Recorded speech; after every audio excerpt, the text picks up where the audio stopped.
Boker Tov, mes amis. La Haftara de la Sidra de Vaïra est tirée du prophète Yecheskel, Ézéchiel en français, à partir du chapitre 28, verset 25, et elle s'étend jusqu'au chapitre 29, verset 21.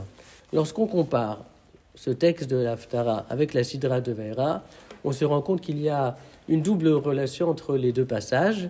Il y a d'abord un lien thématique, ensuite un lien lexical. Alors aujourd'hui parlons du lien thématique et demain, Bezrat Hashem, nous évoquerons le lien lexical.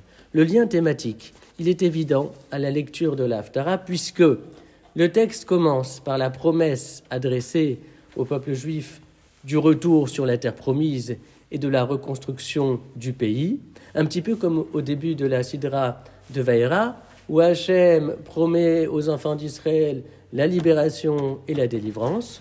Dans l'Haftara ensuite, le prophète s'adresse à l'Égypte et il lui annonce la sanction à venir. La sanction à venir, pourquoi ?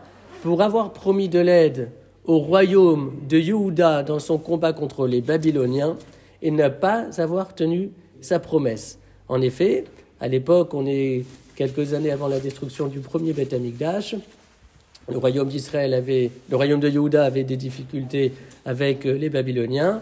L'Égypte avait promis son aide, son soutien.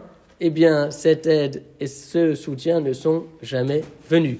Et donc, le prophète annonce la désolation qui attend le pays des pharaons, la dispersion du peuple égyptien à travers les nations, et puis quelque chose de très étonnant, et on reviendra sur ce sujet, le kibbutz galouyot, le rassemblement des exilés des Égyptiens, c'est-à-dire la promesse adressée aux Égyptiens, ils reviendront dans leur pays. Et à ce moment-là, le texte nous dit, jamais plus l'Égypte ne se montrera hautaine. En tout cas, la correspondance avec notre Sidra est claire, puisque la paracha de Vaïra raconte les 7 premières plaies qui s'abattent sur l'Égypte, et donc cette Égypte qui va être désolée. Et puis aussi, la promesse de l'Égypte non tenue vis-à-vis du royaume de Yehuda, ça fait référence aux engagements de Pharaon, où il promet la libération des enfants d'Israël alors que la plaie est en train de s'abattre sur l'Égypte, et puis dès que la plaie se termine, son engagement, il l'oublie. Donc il y a question ici du lien thématique entre les deux textes, et demain nous évoquerons le lien lexical, c'est-à-dire la similitude de termes qui revient dans la paracha de Vaïra avec la Haftara de Vaïra. Zach.